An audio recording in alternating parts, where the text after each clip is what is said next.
Uma pessoa que faz a acusação que está sendo feita sobre mim, no fundo, ele está imaginando que se ele estivesse no meu lugar, ele faria o que ele pensa que eu fiz.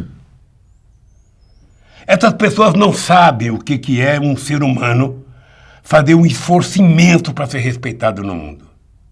Eu tinha consciência que eu não podia errar. A única coisa que eu acredito na vida é que para as pessoas me respeitarem, eu tenho que ser sério com as pessoas. Essa é a minha relação. Então eu não posso admitir, sabe, tamanha leviandade. Não posso. Possivelmente, eles, se tivessem no meu lugar, estariam fazendo o que eles pensam que eu fiz. Eu digo sempre o seguinte, quer dizer, a minha vida foi investigada na campanha de 82, na campanha de 86, na campanha de 89, na campanha de 94, na campanha de 98, na campanha de 2002, na campanha de 2006, na campanha de 2010 com a Dilma, na campanha de 2014. Continuo investigando. O dia que acharem, por favor, denuncie. Se não acharem, parem e comecem a fazer coisa séria nesse país.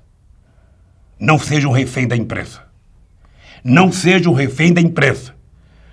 Vocês têm estabilidade no emprego, não é para ser refém da imprensa.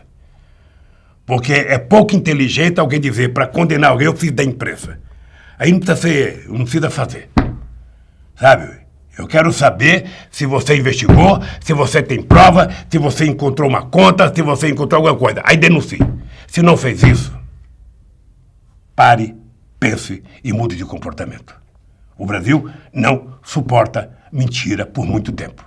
Isso está prejudicando o país, está prejudicando a imagem do Brasil lá fora, está prejudicando a credibilidade desse país, que tinha muita credibilidade. Eu tive a honra, eu tive o prazer de presidir esse país quando o país passou a ser um país com perspectiva de ser a quinta economia do mundo, de ser admirado e respeitado dos Estados Unidos à China, da Alemanha à Argentina, ao Chile, porque eu queria ser respeitado e respeitava todo mundo. Portanto, eu tenho que me respeite. Me respeite, para que eu possa respeitar vocês. Lula teria recebido propina em dinheiro vivo, denuncia a revista Isto É. A informação estaria na delação premiada feita por Marcelo Odebrecht. Segundo a revista, o petista teria recebido até 8 milhões de reais em dinheiro vivo, oriundo do Departamento de Operações Estruturadas da construtora. A publicação cita que a maior parte dos pagamentos ocorreu entre 2012 e 2013. Professor Vila, a revista está chegando às bancas nesta sexta-feira e, em primeira mão, a Jovem Pan está com um exemplar, não é? É.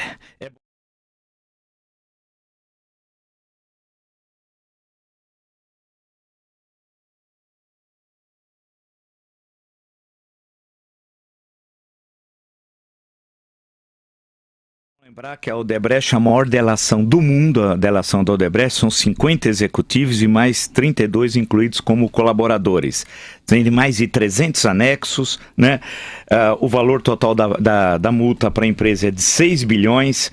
Devem ter, estima-se, em torno de 100 parlamentares que vão ser delatados por esse esquema de propina e 20 governadores e ex-governadores e tal. A questão que envolve diretamente Lula, de acordo com a revista, na delação de Marcelo Odebrecht, que ele vai comprovar, evidentemente, porque a delação premiada, vale lembrar, você precisa ter a documentação de comprovação. Não é falar assim, eu fiz, eu não fiz. Não é assim. Vamos entender como é que funciona a lei, né? Ele entregou o senhor Marcelo Odebrecht em dinheiro vivo para o criminoso de São Bernardo do Campo, o criminoso mor da República, como diz o Ministério Público Federal, o comandante máximo da organização criminosa, né? Denominação dada por Deltan Dallagnol. Isso que eu falo há anos, né? E as pessoas faziam cara feia, ficavam, não pode falar isso, ou não... Criminoso, bandido. Então a capa da Isto É mostra como Lula recebeu propina em dinheiro vivo, segundo a delação de Marcelo Odebrecht, de valor aproximado de 8 milhões de reais. Claro que o Lula tem muito mais que isso. Lula, Lulinha, Luleco, toda a quadrilha Lula da Silva, todo o PT, né?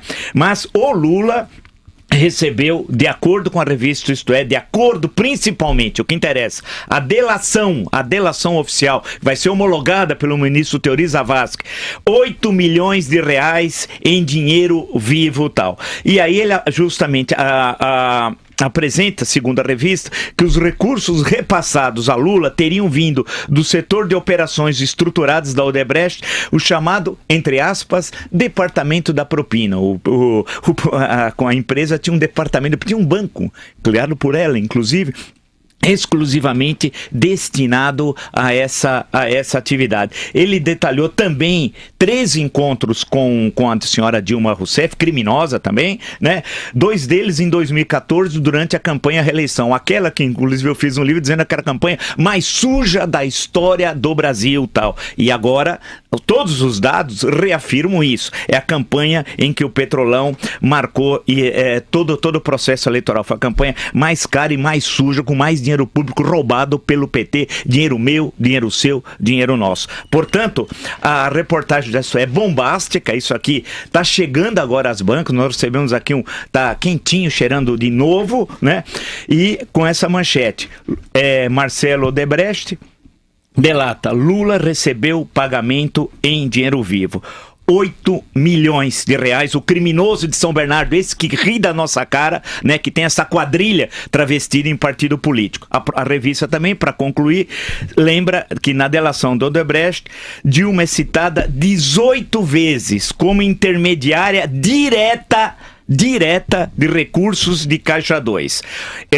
Segundo a delação de Marcelo Odebrecht, ele negociou diretamente com a criminosa Dilma Rousseff, né, em 3 ocasiões no próprio interior do Palácio da Alvorada, ou seja, a residência da Presidência da República foi local de ações criminosas. Em suma, a coisa está ficando feia. Teremos um final de ano, como eu cantei aqui, e não sou eu, agitadíssimo. A Odebrecht vai fazer com que o Papai Noel chegue até atrasado. Nós teremos certamente um momento que o Brasil vai ser colocado de ponta cabeça e tem de ir até o fim, porque agora vai ter muita gente querendo segurar a Lava Jato, impedir, querer anistiar a Caixa 2, vem a lei de leniência, já teve a coisa horrorosa chamada repatriação de capitais, ou seja, o Congresso virou uma central de tentar dizer o seguinte: na entrada do inferno, diz o Dante, que tem uma placa, vós que entrais perder as esperanças. No Congresso Nacional a placa é o crime compensa. Eles vão tentar fazer tudo para barrar. Agora não tem jeito, porque a sociedade civil está organizada e todo mundo pergunta, você anda na rua, em qualquer lugar, a primeira pergunta que a pessoa faz a você é o seguinte: quando Lula será preso? É inevitável. Ontem, por exemplo, 15 pessoas me perguntaram isso, né?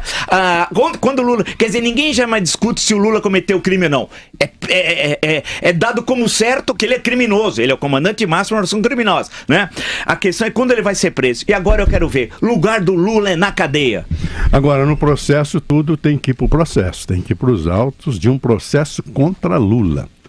Porque agora os processos que há contra Lula são o quê? É do apartamento.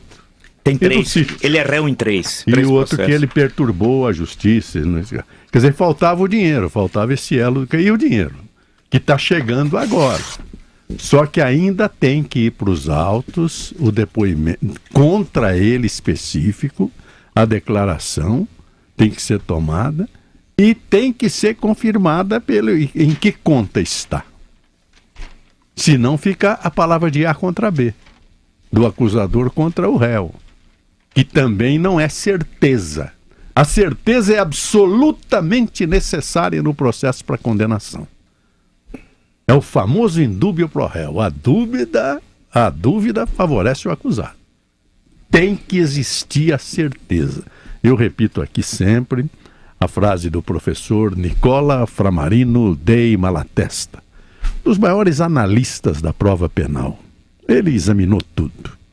Examinou o depoimento, inclusive, da testemunha, o interesse de quem depõe, depoimento quanto à forma, quanto ao conteúdo, etc. E é ele que escreveu: o processo crime é o que há de mais sério no mundo. Frases dele. No livro A Lógica das Provas em Matéria Criminal, do Malatesta. O processo crime é o que há de mais sério no mundo. Nele tudo há de ser certo como a luz, claro como a evidência, cristalino como qualquer grandeza algébrica. Nada de anfibiológico, porque o anfíbio vive na terra e na água. Não pode. Nada de anfibiológico, Nada de ampliável. É certeza. Né? Aliás, o próprio livro, ele chega a dizer o seguinte: as minhas mãos tremeriam se eu tivesse que condenar alguém sem a certeza da sua culpabilidade. Bem, a grande bomba agora de hoje, sexta-feira, é a revista Isto É. Acabou de chegar às bancas, desse final de semana. Diz a revista, com matéria exclusiva, Marcelo Odebrecht delata, : Lula recebeu pagamento em dinheiro vivo. Aí, em linha fina, diz a revista, Dilma é citada 18 vezes como intermediária direta de recursos de Caixa 2. Marcelo Odebrecht negociou com ela em 3 ocasiões no Alvorada. A manchete principal é dada ao Lula tal. De acordo com a reportagem, segundo informações que a revista obteve da delação premiada de Marcelo Odebrecht, ele indica, são anexos 300, haja anexos tal, quer dizer, uma documentação fabulosa, mas em certo momento ele faz referência à entrega de 8 milhões de reais, portanto 8 milhões de reais para o Lula em dinheiro vivo, de acordo com a revista, 8 milhões de reais. A transação teria havido um saque bancário, né? São saques que são várias entregas entre o período que ele não era mais presidente, 2012 e 2013. Passaria, segundo a revista, teria a participação de Antônio Palocci, que vale lembrar, está preso em Curitiba, e esse dinheiro depois foi repassado, dinheiro vivo, ao Lula. A questão que sempre fica quando envolve o ex-presidente Lula, que já é réu em 3 processos, né? O que fica é o seguinte: ninguém acredita que ele tenha recebido apenas, e olha o apenas entre aspas, o sítio de Atibaia e o triplex do Guarujá. Não, pelo volume de roubo do Petrolão, o maior desvio de recursos públicos da história da humanidade, e nós vemos que são bilhões, basta ver o prejuízo que a Petrobras teve agora no último trimestre, no seu balanço, que é desesperador, é a petroleira mais endividada do mundo hoje. Quer dizer, o roubo que eles fizeram, esse dinheiro foi apropriado pelo partido e por muitos altos dirigentes da própria Petrobras, do PT, em suma, uma enorme quadrilha. Imaginar que o Lula tenha ficado somente com o triplex, com o sítio de Atibaia e com esses 8 milhões que a revista Isto É diz aqui, é pouco. A pergunta que fica é: onde está o dinheiro do Lula?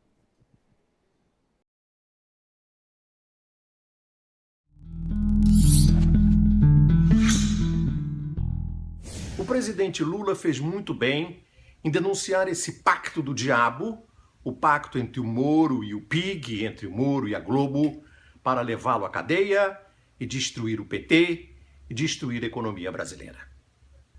Porém, essa denúncia importante desse pacto diabólico poderia ter sido feita lá atrás no julgamento do mensalão do PT, porque, como se sabe, o mensalão do PSDB sumiu como os 23 milhões que o Serra recebeu da Odebrecht. No mensalão do PT, o Moro era o presidente Joaquim Barbosa. E foi lá no mensalão do PT que condenaram o Genuíno só porque ele tinha que ser o número 4 do crime de formação de quadrilha, que exige 4 membros. Como se sabe, o Genuíno não roubou nada. O Zé Dirceu foi condenado pelo chamado domínio do fato, ou seja, sem provas.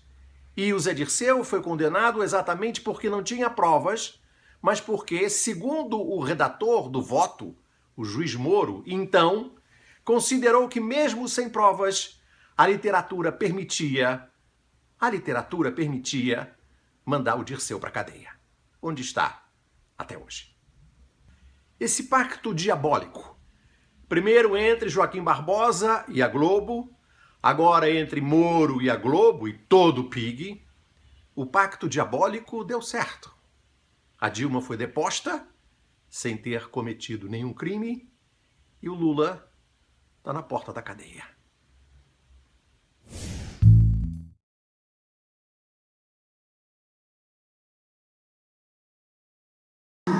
Hoje não era dia para que eu viesse fazer um discurso.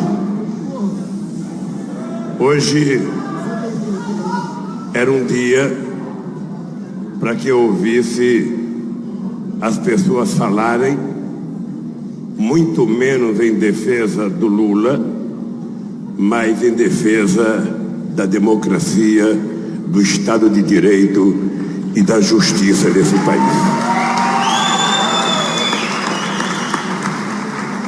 Eu, na verdade, não me sinto confortável, primeiro, mesmo assim, agradecendo aos companheiros que organizaram e os companheiros que estão participando desse evento e os que assinaram o manifesto. Eu não me sinto confortável participando de um ato da minha defesa. Eu me sentiria confortável participando de um ato de acusação ao Grupo Tarefa da Lava Jato, que está mentindo à sociedade brasileira.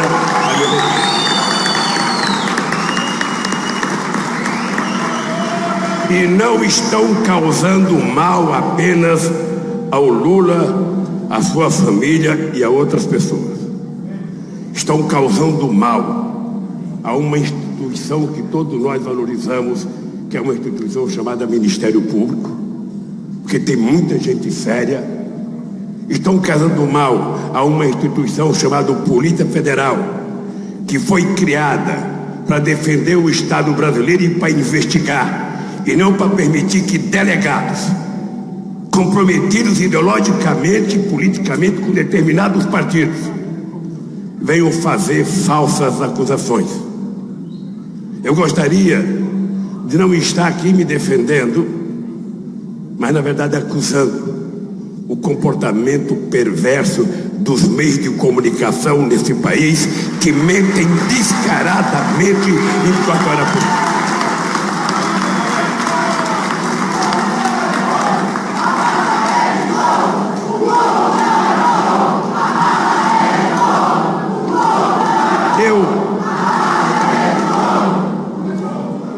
Eu tenho um discurso por escrito porque eu preciso me policiar.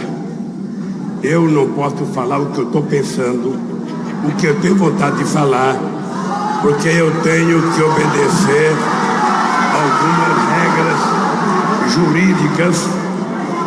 Eu tenho que ser gentil, mas vou contar uma coisa para vocês. Eu penso que eles cometeram um pequeno erro. É que eles mexeram com a pessoa errada. Eu não tenho nenhuma preocupação de prestar contas à justiça brasileira. Eu não tenho nenhum problema de prestar quantos depoimentos for necessário. Não tenho. Esse não é o meu problema, nem da minha família. O que eu tenho preocupação é quando eu vejo um pacto quase que diabólico entre a mídia, a Polícia Federal, o Ministério Público e o juiz que está apurando todo esse processo. Ou seja, a menor preocupação é com a verdade. A maior preocupação é de tentar condenar as pessoas pelo escândalo. E a pergunta que eu faço é a seguinte: quantos políticos aguentam 13 horas do Jornal Nacional falando mal dele em apenas 5 meses? Quantos? Quantos? Isso significa mais de 30 dias de novela. E sabe por que eu aguento? É porque eu não tenho que provar minha inocência. Eles é que têm que provar a inocência deles na acusação que fizeram a mim.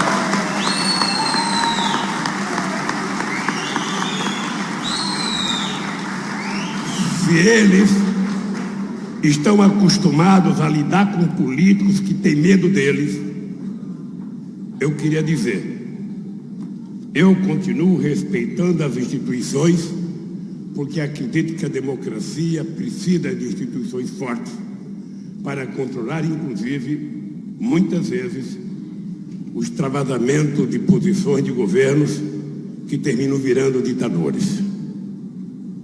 As instituições e a sociedade têm que ter instrumento de fiscalizar. Mas não é eles que querem levar essa luta até o fim. Eu já vi, neste país, a imprensa divulgar barbaridades e nunca conseguiram aprovar nada. Tem um grupo de procuradores aqui em São Paulo que há 13 anos tentam culpar o PT pela morte do Celso Daniel, embora o delegado que investigou o caso diga que não há nada de crime político naquilo. Mas eles continuaram. O companheiro Vacari, que está preso, foi acusado durante 9 anos na cooperativa dos bancários. Ontem ele foi inocentado. E eu quero saber quem vai pedir desculpa para ele.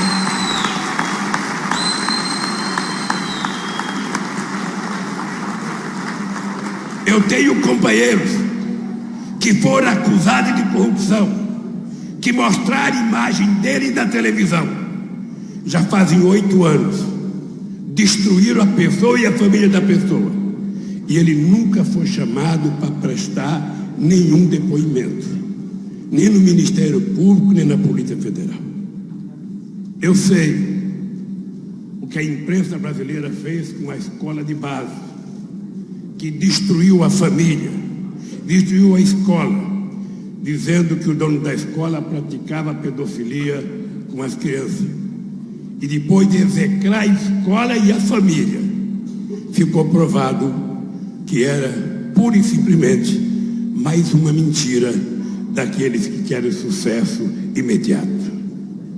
Pois bem, eu, querido companheiro Cris, querido companheiro Valesca e Marcelo Neto, me disponho a fazer o papel de cobaia que eles querem que eu faça. Me disponho.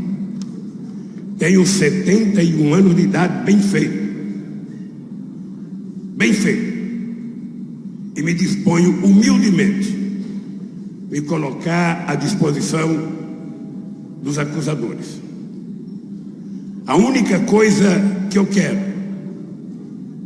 é que eles apresentem ao povo brasileiro uma prova concreta, e não vale dizer apenas que ele tem vocação, que ele acredita naquilo. Não acredita. Não acredita naquilo. Eu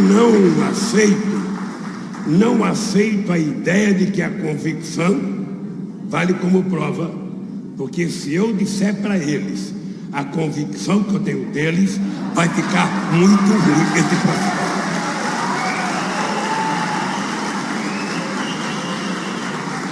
Portanto, queridos companheiros e companheiras, eu gostaria que esse movimento extraordinário fosse menos personalizado na figura do Lula e mais e fosse mais em nome da democracia e em nome da justiça, em defesa dos estudantes que estão defendendo o direito de uma escola livre.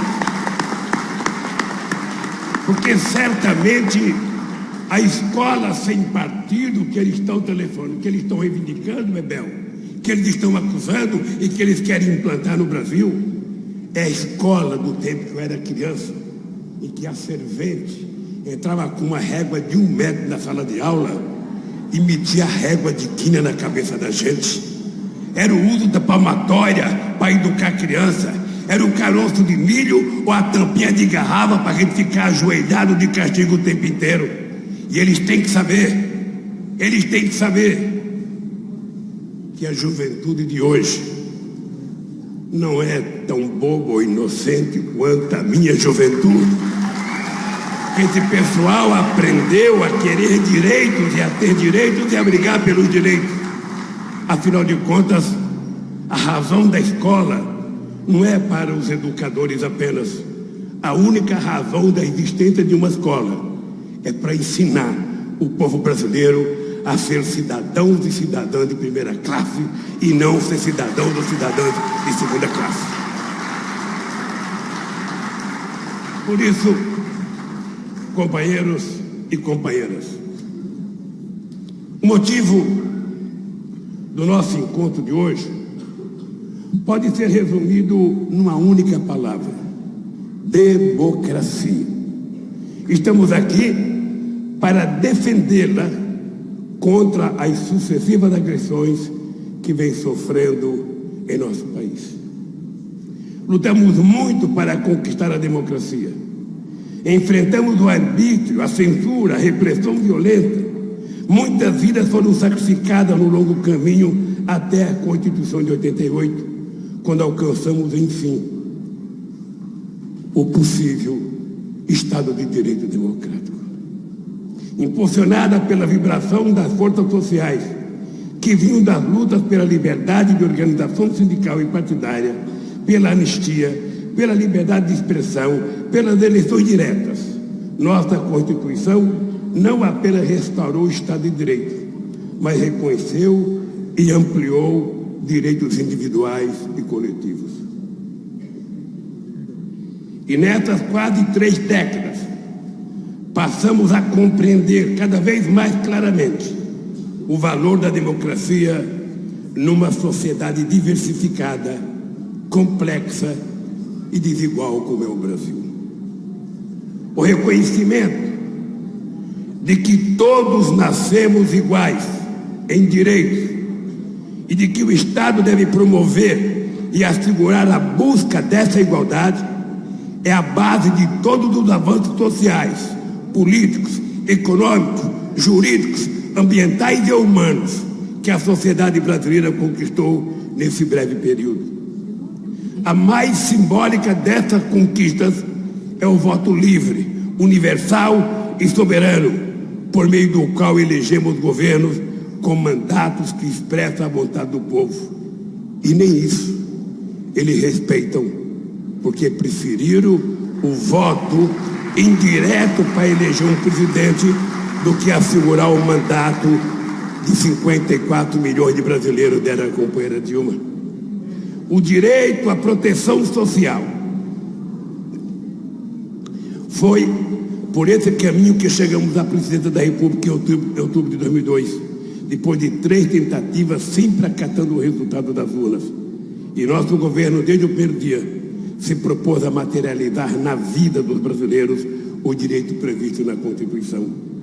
O direito à proteção social, desde a gestação e a infância, do acesso ao sistema público de saúde e ao ensino público de qualidade, o direito ao trabalho digno, protegido pelo sistema de seguridade e pela legislação trabalhista, o direito de satisfazer a mais humana de todas as necessidades, que é saciar a própria fome, a sede e a fome e a sede dos filhos.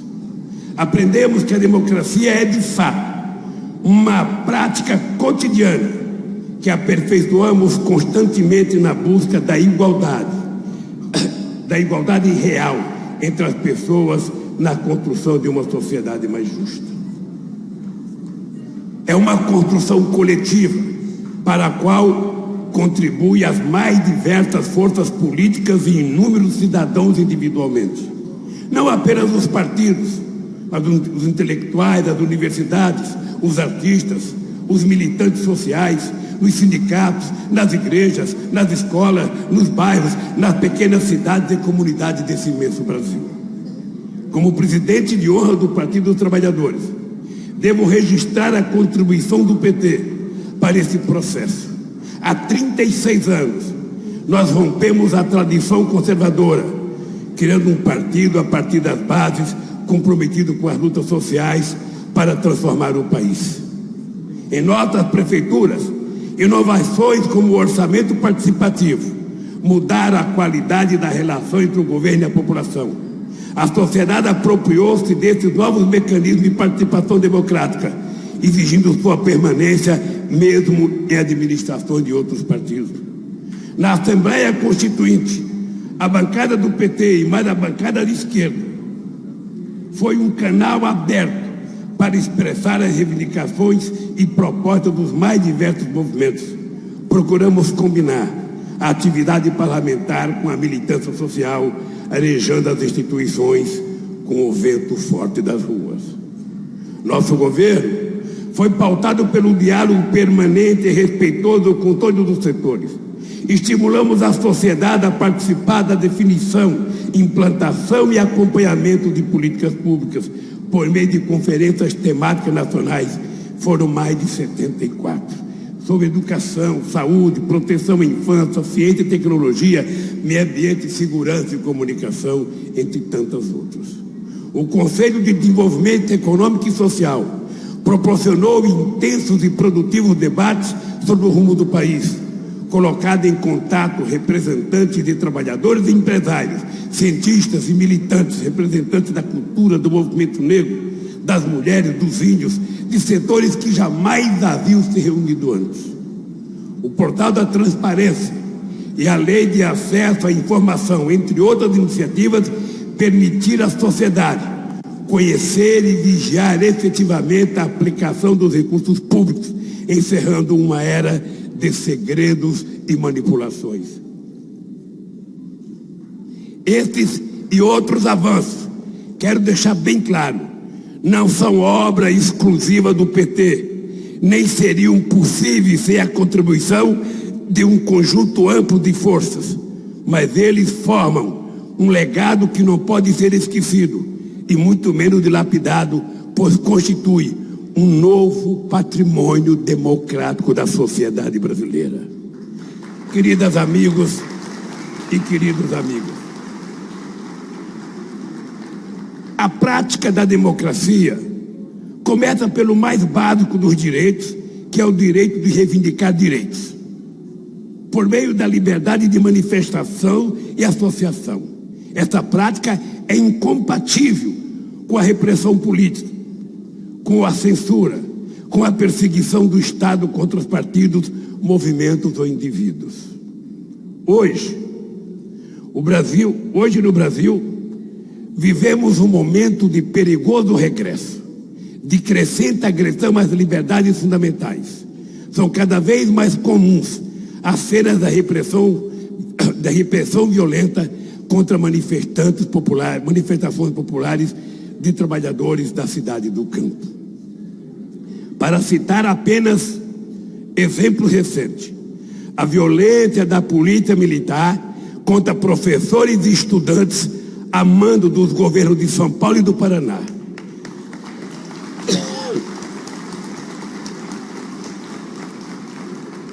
A invasão ilegal e brutal da Escola Florestan Fernandes do MST, os progressos judiciais e as prisões de dirigentes de movimentos, a prisão arbitrária de atores de rua, exatamente por criticarem a violência do Estado.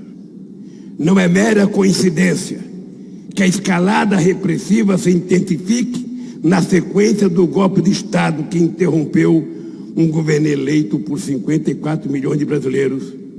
Quem rasgou a Constituição para alcançar o poder não vai respeitá-la, mas nem vai fazer que ela seja respeitada. Os episódios de violência do Estado se encandeiam numa lógica de repressão e abuso de autoridade. Nesse momento em que um governo ilegítimo impõe ao país a supressão de direitos e destruição de políticas sociais.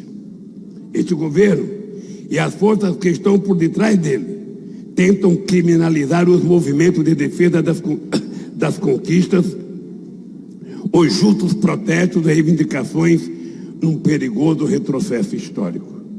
Manipulam escancaradamente o noticiário, dominado pelo oligopólio da mídia, e tentam calar as nossas vozes. Tentam calar as vozes dissidentes, sufocando economicamente o jornalismo independente da internet, intimidando blogueiros e militantes de redes sociais com ações na justiça. Não compreendem ou não querem compreender que a divergência, a reivindicação, o protesto e o conflito são inerentes à democracia. A democracia não é um pacto de silêncio.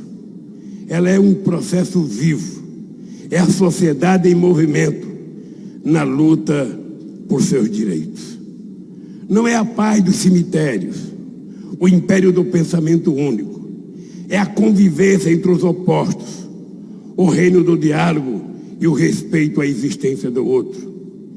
É nosso dever defendê-la e denunciar os abusos, as arbitrariedades e a injustiça, de onde quer que partam e onde quer que aconteçam. Queridas amigas e queridos amigos, no Estado democrático, é imprescindível a avaliação crítica e permanente dos agentes políticos, assim como o debate profundo das políticas públicas e a denúncia fundamentada dos casos de corrupção e desvio.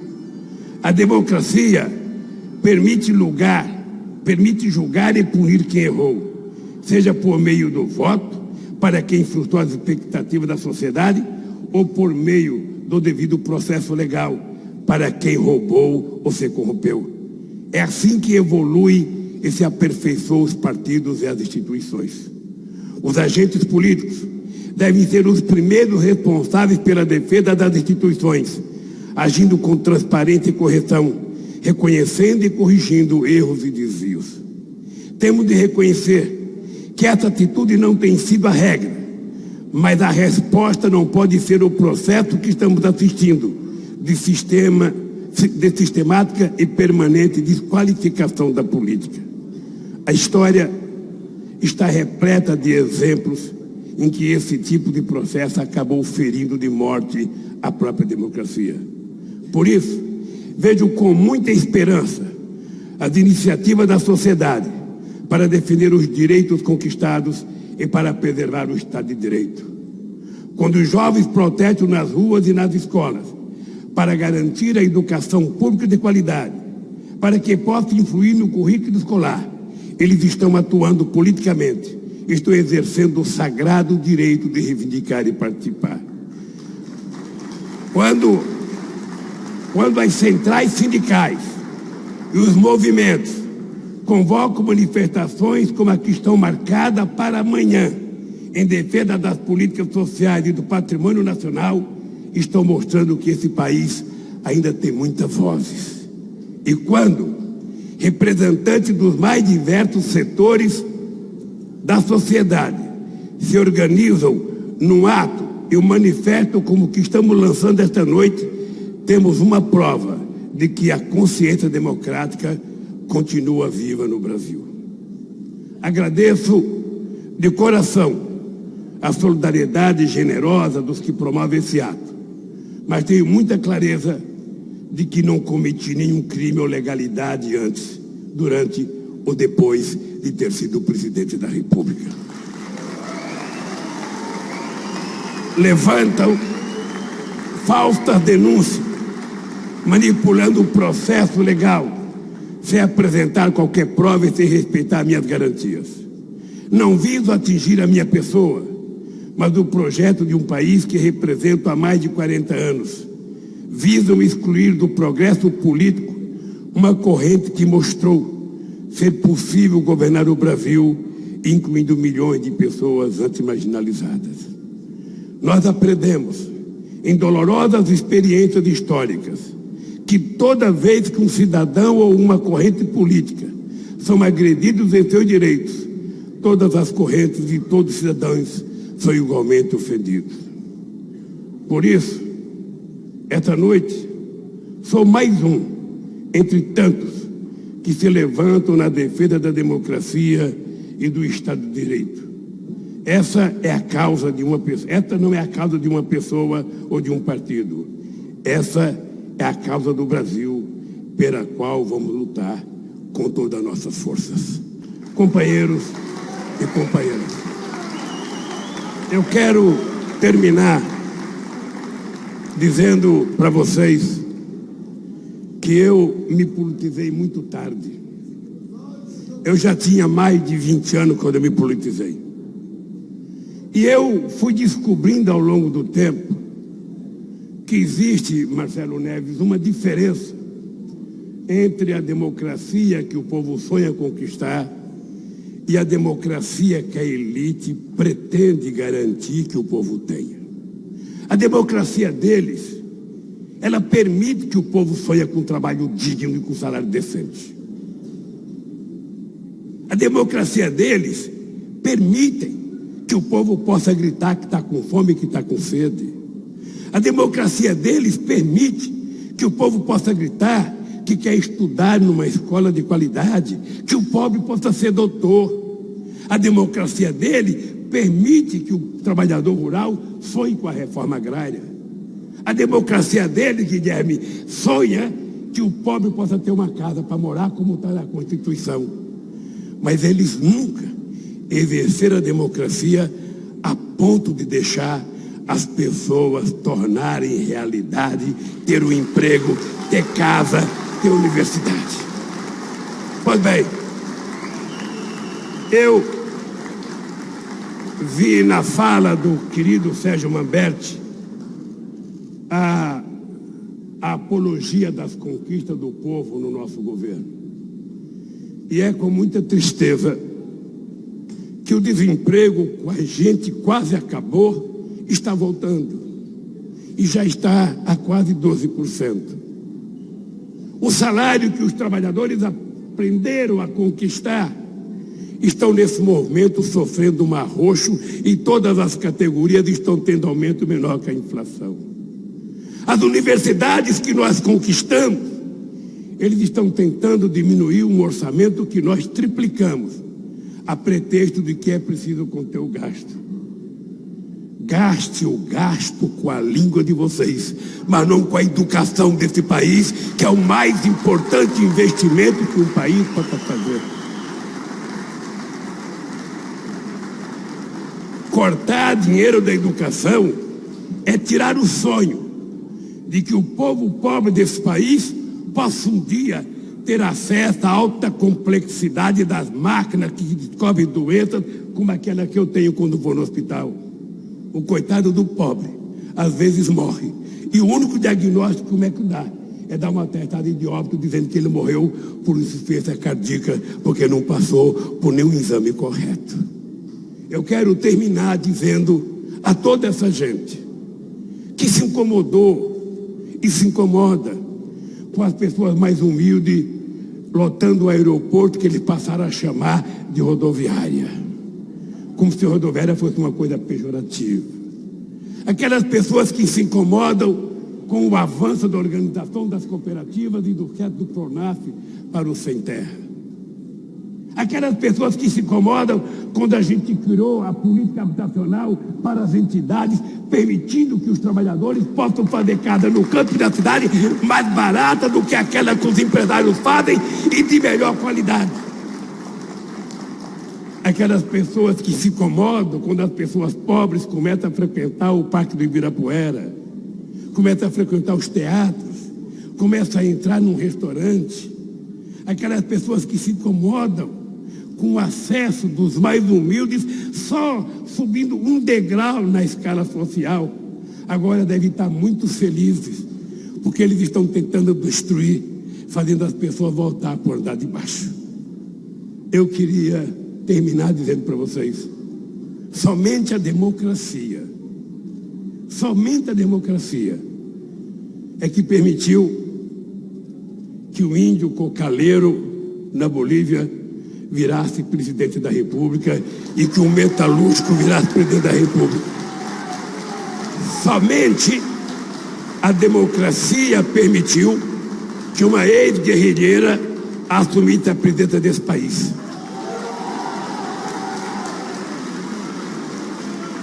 E toda vez que eles tentaram nos calar, em qualquer momento histórico desse país ou de outro, a única palavra que eles utilizam é a corrupção.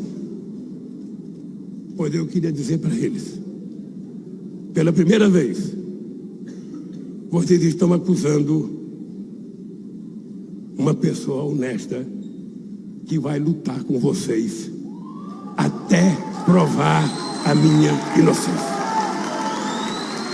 Eu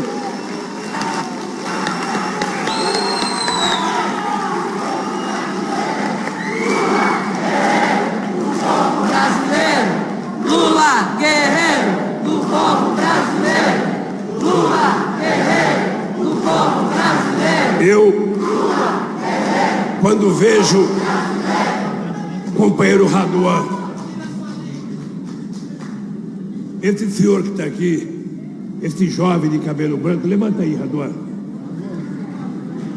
Levanta.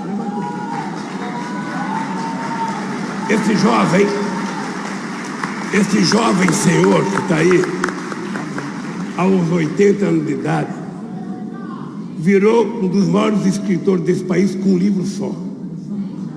Não precisou nem escrever 2 ou 3, escreveu 2, mas o importante foi o primeiro livro. Pois bem, esse senhor, quem não conhece, é da família que era dono do Bazar 13 ali em Pinheiros. Esse senhor passou 4 anos tentando dar uma fazenda que ele tinha na cidade de Buri para que a USP fizesse a sua universidade. 4 anos. Deve ter sido no governo Serra, não sei, mas deve ter sido. Depois empurraram para a Exalc, lá em Piracicaba. A Exalc foi várias vezes na fazenda dele e nada. Quando foi um dia, ele falou, bom, depois de 4 anos ninguém quer fazer universidade, eu vou vender minha fazenda. Chegaram a oferecer para ele 18 milhões na fazenda.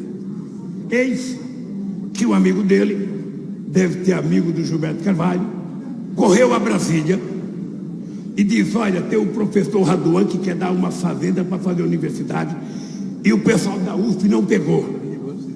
Ele quer oferecer para o governo federal. Pedi para o Gilberto chamar o Haddad. Ou seja, depois de uma espera de 4 anos, em apenas 12 horas, o Haddad ligou para ele dizendo que queria o terreno para fazer a Universidade Federal.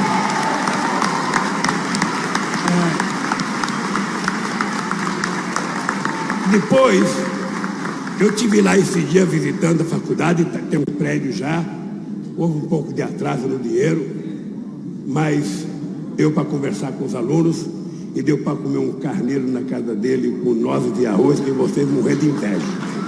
Pois bem, depois de ver um senhor como esse, e depois de ver o que essa meninada está fazendo nas escolas, defendendo o ensino médio,